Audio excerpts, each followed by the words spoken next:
ரசூலுல்லாஹி ஸல்லல்லாஹு அலைஹி வஸல்லம் அவர்களுடைய இறுதி நேரம் நெருங்குகிறது. அவர்களுடைய மனைவிமார்கள் அவர்களை சுற்றி அமர்ந்து கொண்டிருக்கிறார்கள். ஆயிஷா ரலியல்லாஹு அன்ஹா சொல்லுகிறார்கள், அல்லாஹ் எனக்கு கொடுத்த வாய்ப்பு, அல்லாஹ்வுடைய தூதர் ஸல்லல்லாஹு அலைஹி வஸல்லம் என் வீட்டில் என் நாளில் தான் மரணித்தார்கள். என் தோளுக்கும் என் நெஞ்சு பகுதிக்கும் இடையில் படுத்திருந்தார்கள். ஒரு பெண்ணினுடைய அவர்களுடைய மனைவியுடைய அவர்களுடைய தோளின் மீது அல்லாஹ்வுடைய தூதர் ஸல்லல்லாஹு அலைஹி வஸல்லம் சாய்ந்திருக்கிறார்கள். என்னுடைய சகோதரன் அப்துர் ரஹ்மான் அந்த இடத்தில் நின்றார். அவர் கையிலே மிஸ்வாக் இருந்தது. அல்லாஹ்வுடைய தூதர் அதையே பார்த்து கொண்டிருந்தார்கள். பேச முடியவில்லை அல்லாஹ்வுடைய தூதரால். நான் கேட்டேன் அதை புரிந்தவராக, அல்லாஹ்வுடைய தூதரே, அதை உங்களுக்கு எடுத்துக் கொடுக்கவா என்று. ரசூலுல்லாஹ் சொன்னார்கள், ஆம் என்று அதை எடுத்து என்னுடைய எச்சிலை வைத்து அல்லாஹ்வுடைய தூதருடைய எச்சிலோடு கலந்தேன். அதுதான் அல்லாஹ் ரப்புல் ஆலமீன் எனக்கு கொடுத்த பெரிய அருள். அந்த நேரத்தில் அல்லாஹ்வுடைய தூதர் ஸல்லல்லாஹு அலைஹி வஸல்லம் அவர்கள் அதை செய்தவுடன் அவர்கள் கீழிருந்த பாத்திரத்திலிருந்து தண்ணீரை எடுத்து அவர்கள் மீது தேய்த்து கொண்டே சொன்னார்கள், மஅல்லதீன அன்அமல்லாஹு அலைஹிம் மினன் நபிய்யீன வஸ்ஸித்தீகீன வஷ்ஷுஹதாஇ வஸ்ஸாலிஹீன். யா அல்லாஹ், நீ அருள் செய்த நபிமார்களோடு, உண்மையாளர்களோடு, ஷஹீதுகளோடு யா அல்லாஹ் என்னை ஒன்று சேர்த்துக்கொள் என்ற வசனத்தை ஓதிக்கொண்டு அல்லாஹ்வுடைய தூதர் ஸல்லல்லாஹு அலைஹி வஸல்லம் இருந்தார்கள். அல்லாஹ்வுடைய தூதருடைய கடைசி வார்த்தை, லா இலாஹ இல்லல்லாஹ் இன்ன லில் மௌத்தி லசக்கராத். லா இலாஹ இல்லல்லாஹ் இன்ன லில் மௌத்தி லசக்கராத். மரணத்தை மறந்து வாழ்ந்து கொண்டிருக்கும் சமூகமே, உலகத்தை விட்டு எப்போது வேண்டுமானாலும் பிரியலாம் என்ற எண்ணத்தை சுமக்காமல் வாழும் சமூகமே, ரசூலுடைய மரணத்துடைய வேதனை அது. முன்பின் பாவங்கள் மன்னிக்கப்பட்ட ஒரு நபிக்கு சக்கரத்துடைய வேதனை, அந்த இறுதி வேதனை, தொண்டை குழியை உயிர் அடைக்கக்கூடிய நேரத்தில் அந்த வேதனையில் ரசூலுல்லாஹ் அவதிப்படுகிறார்கள். இன்னலில் மௌத்தி லசக்கராத். மரணத்திலே சக்கராத்துடைய வேதனை உண்டு உண்டு என்று கூறிக்கொண்டே இருந்தார்கள். அல்லாஹ்வுடைய தூதர் ஸல்லல்லாஹு அலைஹி வஸல்லம் சொன்னார்கள், ஃபிர் ரஃபீகில் அலா, ஃபிர் ரஃபீகில் அலா, உயர்ந்த தோழமை யா அல்லாஹ், உயர்ந்த தோழமை யா அல்லாஹ். ஆயிஷா ரலியல்லாஹு அன்ஹா சொன்னார்கள், அல்லாஹ்வுடைய தூதர் ஸல்லல்லாஹு அலைஹி வஸல்லம் சொல்லுவதை நான் செவிமடுத்திருக்கிறேன். ஒவ்வொரு நபிக்கும் ஒவ்வொரு ரசூலுக்கும் அல்லாஹ் மரணத்தை தேர்ந்தெடுக்கக்கூடிய வாய்ப்பை கொடுப்பான். அவர்கள் விரும்பினால்தான் அல்லாஹ் இந்த உலகத்தில் இருந்து அவர்களுடைய உயிரை கைப்பற்றுவான். அல்லாஹ்வுடைய தூதருடைய அந்த நிலைமையை பார்க்கும் போது அறிந்து கொண்டேன், ரசூலுல்லாஹ் தேர்ந்தெடுத்து விட்டார்கள் என்று. லா இலாஹ இல்லல்லாஹ் ஃபிர் ரஃபீகில் அலா என்று சொன்னார்கள். அவர்களுடைய கரம் கீழே விழுந்தது, அவருடைய உயிர் பிரிந்தது. இன்னா லில்லாஹி வ இன்னா இலைஹி ராஜிஊன். ரசூலுடைய மரணம் ஏற்படுகிறது. இந்த உலகத்திற்கு வெளிச்சத்தை கொடுக்க வந்த ஒரு மிகப்பெரிய வெளிச்சம் இந்த உலகத்தை விட்டு பிரிந்து விட்டது. அந்த இடம் முழுக்க நறுமணம் பரவுகிறது. நபித்தோழர்கள் மத்தியில் ஏதோ சலசலப்பு ஏற்படுகிறது. உமர் இப்னுல் கத்தாப் ரலியல்லாஹு அன்ஹு முகீராவை அழைத்துக் கொண்டு வருகிறார்கள். உள்ளே அழுகையில் சப்தம் கேட்கும் போது ரசூலை பார்க்கிறார்கள். உமர், யா ரசூல் அல்லாஹ், மயக்கத்துடைய நிலையில் சென்று விட்டீர்கள் போல், மிக ஆழமான மயக்கத்திலே இருக்கிறீர்கள் போல், மிக ஆழமான மயக்கத்திலே இருக்கிறீர்கள் போல்.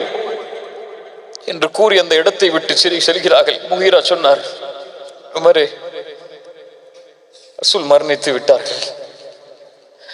முகீரா, வாயை மூடிவிடு. நீ குழப்பம் செய்கிறாய், குழப்பத்தை வைத்திருக்கிறாய். ரசூல் மரணிக்க மாட்டார்கள். எப்படி மூசா சென்றாரோ அது போன்று அல்லாஹ்வுடைய தூதர் சென்றிருக்கிறார்கள். திரும்ப வருவார். அவர் மரணிக்கவில்லை. இப்போது எம்மை விட்டு அவ்வளவு எளிதாக ரசூல் பிரிந்து விட மாட்டார். அவர்களால் ஏற்றுக்கொள்ள முடியவில்லை. எப்படி ஏற்றுக்கொள்ளும் அந்த சமூகம்? காலை விடியல் கிடையாது அவர்களுக்கு ரசூலை பார்க்காமல், இரவு தூக்கம் கிடையாது ரசூலை பார்க்காமல். ஓடி வருவார்கள். யா ரசூலல்லாஹ், நான் உங்களோடு இருக்கிறேன், மன நிம்மதியாக இருக்கிறது. வீட்டிற்கு சென்று குழந்தைகளோடு மனைவியோடு இருந்து விட்டால் திடீரென்று உங்களுடைய நினைவு வருகிறது. ஓடி வருகிறேன் உங்களை பார்ப்பதற்காக. யா ரசூலல்லாஹ், என் மரணத்தையும் உங்கள் மரணத்தையும் நினைத்து பார்க்கிறேன். நான் மரணித்தால் நான் என் நிலைமை தெரியாது. ஆனால் நீங்கள் மரணித்தால் உயர்ந்த தோழர்களோடு, உயர்ந்த நபிமார்களோடு நீங்கள் வாழ்ந்து விடுவீர்கள் மறுமையில். இந்த உலகத்தில் விரும்பும் போதெல்லாம் உங்களை வந்து பார்த்து விடுகிறேன். மறுமையில் உங்களை பார்க்கக்கூடிய வாய்ப்பை அல்லாஹ் எனக்கு தருவானா என்ற கேள்வியை கேட்டுக் கொண்டிருந்த தோழர்கள் எப்படி அந்த ரசூலை பார்க்காமல் இருக்க போகிறார்கள்? பிலாலை கொஞ்சம் யோசித்து பாருங்கள். காலை ஃபஜ்ருடைய தொழுகைக்கு வருவார். அல்லாஹ்வுடைய தூதர் விழித்திருக்கிறார்களா என்று பார்ப்பார். அதானை சொல்லுவார். அவர் நிலைமை என்னவாகும்? அவங்களுடைய மனைவிமார்களுடைய நிலைமை, அந்த நேசத்திற்காக அவர்கள் இட்ட அந்த அன்பான அந்த நிகழ்வுகள் எல்லாம். ஃபாத்திமாவுடைய நிலைமை ரலியல்லாஹு அன்ஹா, அபூபக்கர் ரலியல்லாஹு அன்ஹு அவர்களுடைய நிலைமை, உமருடைய நிலைமை, உஸ்மானுடைய நிலைமை, அலியுடைய நிலைமை, இன்னும் அங்கிருந்த அத்துணை நபித்தோழர்களுடைய நிலைமையும் ஆடி நிற்கிறது. சபை இருள் சூழ்ந்திருக்கிறது. மதீனாவை என்ன ஆக போகிறது என்று தெரியாமல் குழம்பி நிற்கிறது. ரசூல் உருவாக்கி ஒரு வீரர் உள்ளே நுழைகிறார்.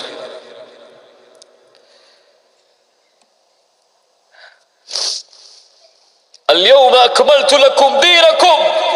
அல்லாஹ் இன்றைய தினம் அல்லாஹ்வுடைய மார்க்கத்தை முழுமையாக்கிறான். அழுகிறார். அல்லாஹ் தேர்ந்தெடுத்துக் கொண்டார் அந்த அடியான் அல்லாஹ்விடத்தில் இருப்பதை. நபித்தோழர்கள் எல்லோரும் மகிழ்வில் அழுகிறார். எப்போது ரசூலுல்லாஹ்வுடைய பிரிவை பற்றி அல்லாஹ்வுடைய தூதர் எப்போதெல்லாம் சொன்னார்களோ அப்போதெல்லாம் அழுதார். ஆனால் அவர்கள் மரணித்ததற்கு பிறகு கலங்காமல் அந்த சபைக்கு உள்ளே நுழைந்தார். ஏன்? அவர் கலங்கினால் அந்த சமூகமே கலங்கிவிடும். அவர் கலங்கினால் அந்த சபையே கலங்கிவிடும். ரசூல் கொடுத்த உறுதி அது. நீங்கள் எனக்காக படைக்கப்பட்டவர்கள் அல்ல, அல்லாஹ்விற்காக படைக்கப்பட்டவர்கள், அல்லாஹ்வுடைய தீனுக்காக படைக்கப்பட்டவர்கள். நான் இருந்தாலும் இல்லை என்றாலும் அல்லாஹ் உயிர் உள்ளவன், அவருடைய தீன் உயிர் உள்ளது. அதை வீழ்வதற்கு யாரும் அனுமதித்து விடாதீர்கள் என்று கூறிய பட்டறையில் வளர்ந்த அபூபக்கர் ரலியல்லாஹு அன்ஹு உள்ளே நுழைந்தார். ரசூலுடைய முகத்திடைய திரையை அகற்றி சொன்னார், என் தூதரே, என் தோழரே, என் நண்பரே, உயிரோடு இருக்கும் போதும் மணந்தீர்கள், மரணித்ததற்கு பிறகும் மணந்து கொண்டிருக்கிறீர்கள், பொறுமையோடு இருங்கள் என்று அந்த சபையை கூறிவிட்டு வெளியே வந்தார்கள். உமர் வாளை உருவிக்கொண்டு நிற்கிறார் ரலியல்லாஹு அன்ஹு. யாராவது ரசூலுல்லாஹ் மரணித்தார்கள் என்று சொன்னால் அவர்களுடைய தலை வெட்டப்படும் என்று சொன்னார்கள். உட்காரு உமரே, உட்காரு உமரே. அவ்வளவு வீரத்தோடு உமரிடத்தில் யாரும் பேச முடியாது. ஆனால் பேசியாக வேண்டும். உட்காரு உமரே. ஒரு செய்தி. சபை திரும்புகிறது. அபூபக்கரை பார்த்து என்ன செய்தியை சொன்னார்கள் தெரியுமா? யாரெல்லாம் முஹம்மதை வணங்கினீர்களோ இதோ பாருங்கள், முஹம்மது மரணித்து விட்டார். யாரெல்லாம் முஹம்மதுடைய ரப்பை வணங்கினீர்களோ அந்த ரப்பு உயிருள்ளவன், அவன் மரணிக்க மாட்டான். வமா முஹம்மதுன் இல்லா ரசூல் கத் ஹலத் மின் கப்லிஹிர் ருசுல் அஃப இம்மாத என்ற குர்ஆனுடைய வசனங்களை தொடர்ச்சியாக ஓதுகிறார்கள். முஹம்மது அல்லாஹுடைய ரசூல், அதற்கு முன்னாலும் நபிமார்கள் அனுப்பப்பட்டிருக்கிறார்கள். அவர்கள் மரணித்தால் அல்லது கொல்லப்பட்டால் நீங்கள் அவர்களுடைய மார்க்கத்தை விட்டு திரும்பி விடுவீர்களா இந்த குர்ஆனுடைய வசனம் ஓதப்படுகிறது. உமர் சொல்கிறார்கள், அப்போதுதான் அந்த வசனம் இறக்கப்பட்டது போல் இருந்தது எங்களுக்கு. அதை கேட்டவுடன் நடுங்கி உட்காருகிறார் உமர். சொன்னார்கள், இன்னக மய்யிதுன் வ இன்னஹும் மய்யிதுன். அல்லாஹ் குர்ஆனிலே சொல்லி இருக்கிறான், நபியை பார்த்து, நபியே நீங்களும் மரணிப்பீர்கள், அவர்களும் மரணத்தை அடைவார்கள் என்று. என்ன உறுதி! அல்லாஹுடைய தீனை உயிர்ப்பிக்க வேண்டும் என்ற உறுதி அது. அல்லாஹுடைய தீன் விழுந்து விடக்கூடாது என்று துடிக்கக்கூடிய உறுதி அது. ரசூல் உருவாக்கிய தலைவர் அவர். நபியுடைய தோழமையோடு வாழ்ந்தவர்கள். ஹிஜ்ரத்திற்காக காத்துக் கொண்டிருந்தார் அபூபக்கர். வாசலில் வாகனத்தை நிறுத்திக் கொண்டு, என்னை அழைத்து செல்வதற்காக ரசூல் வரமாட்டார்களா என்று. யாருக்கும் கொடுக்காத வாய்ப்பை அல்லாஹ் அவர்களுக்கு சௌருடைய குகையில் கொடுத்தான். சொன்னார்கள், யா ரசூல் அல்லாஹ், மேலே குனிந்து பார்த்தால் எம்மை பார்த்து விடுவார்கள் ரசூலே, பயப்படுகிறேன் உங்களை நினைத்து. அல்லாஹ் சொல்கிறான் அபூபக்கரை பற்றி,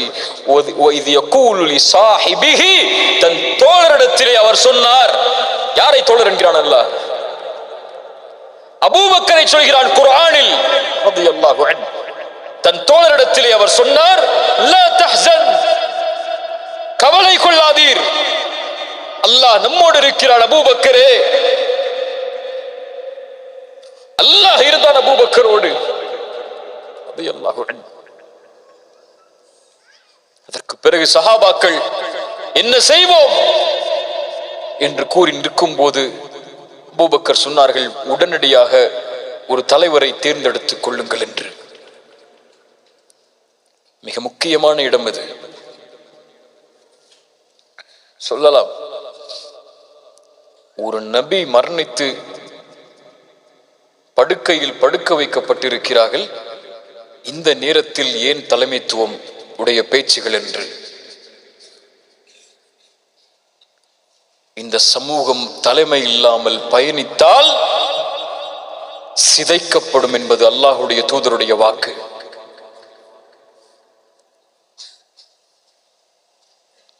உடனடியாக தலைமைத்துவத்தை தேர்ந்தெடுக்க வேண்டும் என்பதற்காக அன்சாரிகள் தலைமையில், முஹாஜிர்கள் தலைமையில் ஆலோசனை தனித்தனியாக நடக்கிறது. ஒன்று சேர்த்தார்கள். சொன்னார்கள், நான் உமரை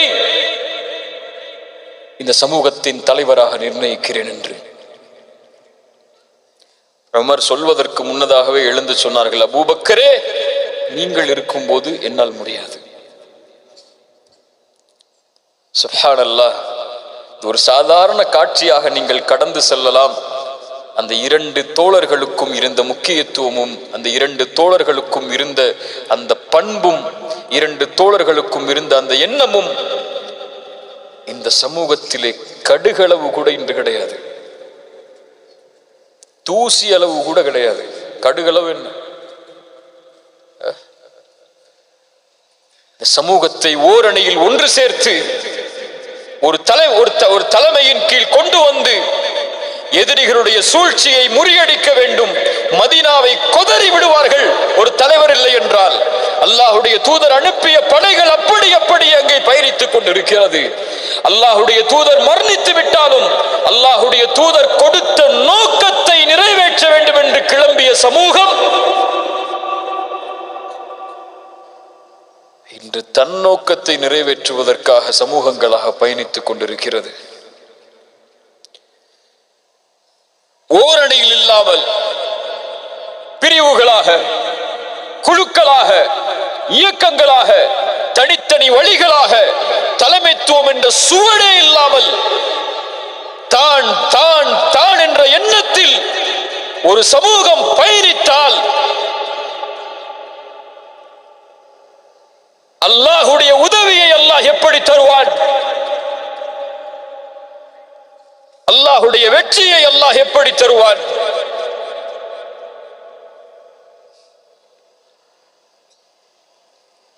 அல்லாஹ் நம்மை சீர்திருத்துவானாக. எதிர்காலம் அப்படி இருக்காது. எதிர்வரும் சமூகம் அப்படி அமையாது. அபூபக்கரை போன்று ரலியல்லாஹு அன்ஹு, உமரை போன்று, உஸ்மானை போன்று, அலியை போன்ற வீரர்களை அல்லாஹ் இந்த சமூகத்தில் மீண்டும் அவர்களை போன்று அந்தஸ்தில் அல்ல, அவர்களை போன்ற செயலில் அல்லாஹ் கொண்டு வந்தே தீருவான். அல்லாஹுடைய வாக்குது. இந்த மார்க்கம் ஒருபோதும் விழாது. விழுவதற்கு அல்லாஹ் வழிகளை ஏற்படுத்த மாட்டான். இது அல்லாஹுடைய மார்க்கம், என் மார்க்கம் அல்ல, உங்கள் மார்க்கம் அல்ல. ரசூலுல்லாஹ் சொன்னார்கள், பத அல் இஸ்லாமு கரீபன், ஒன்றுமில்லாமல் இஸ்லாம் ஆரம்பமானது, அதே நிலைமைக்கு மீண்டும் திரும்பும். ஆனால் அதை உயர்த்துவதற்காக ஒரு கூட்டம் உருவாகும். அவர்களுக்கு நற்செய்தி உண்டு, அவர்களுக்கு நற்செய்தி உண்டு. விழக்கூடிய கண்ணியத்தால், மதிப்பால், உயர்வால் கீழே இருக்கக்கூடிய இந்த சமூகத்தை உயர்த்துவதற்குரிய கூட்டத்தை அல்லாஹ் உருவாக்குவான். அதில் நானும் நீங்களும் இருக்கிறோமா இல்லையா என்பது நம் செயலை கொண்டு. ஆனால் உருவாக்கி இந்த சமூகத்தை அல்லாஹ் மேம்படுத்துவான், உயர்த்துவான். மீண்டும் அந்த சமூகம் அதே கண்ணியத்தோடு இந்த உலகத்திலே பயணிக்கும். இது ரசூலுடைய சமூகம், அல்லாஹுவால் கண்ணியப்படுத்தப்பட்ட உயர்த்தப்பட்ட சமூகம். அதில் என் முயற்சி இருக்கும், அல்லாஹ் நாடினால். உங்கள் முயற்சியும் இருக்கும், அல்லாஹ் நாடினால். அபூபக்கர் சொன்னார்கள் ரலியல்லாஹு அன்ஹு, ரசூல் மரணித்ததற்கு பிறகு ஜக்காத்தை கொடுக்க மாட்டோம் என்று ஒரு சில கூட்டம் மறுக்கிறது. ரசூல் இருக்கும் வரைதான் ஜக்காத், ரசூல் மரணித்ததற்கு பிறகு எதற்கு ஜக்காத் என்று கூட்டம் மறுக்கும் போது சொன்னார்கள், அவயன் குசுத்தீனு அபூபக்ரின் ஹய்யுன், என் அபூபக்கருடைய உயிர் இந்த பூமியிலே உயிரோடு இருக்கும் வரை தீனில் யாராவது குறைவை ஏற்படுத்தினால் அவ்வளவுதான்.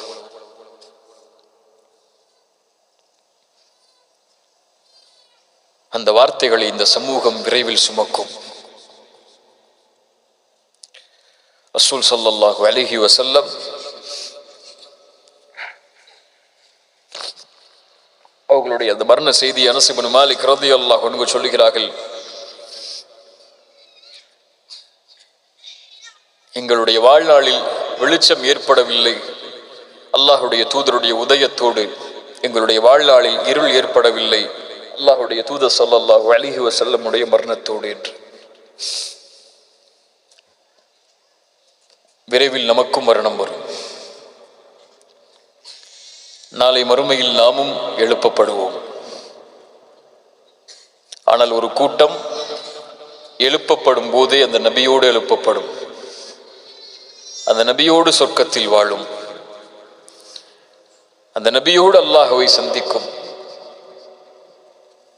அந்த கூட்டம் அல்லாஹுடைய தூதரை உயிர் மூச்சாக கொண்டு பின்பற்றி வாழ்ந்து மரணிக்கக்கூடிய சமூகம். அந்த சமூகமாக மாறி அல்லாஹுடைய தூதருடைய சந்திப்பை எதிர்நோக்கி இந்த உலக வாழ்வை கழிக்கக்கூடிய மக்களாக அல்லாஹ் ரப்புல் ஆலமீன் என்னையும் உங்களையும் ஆக்குவானாக.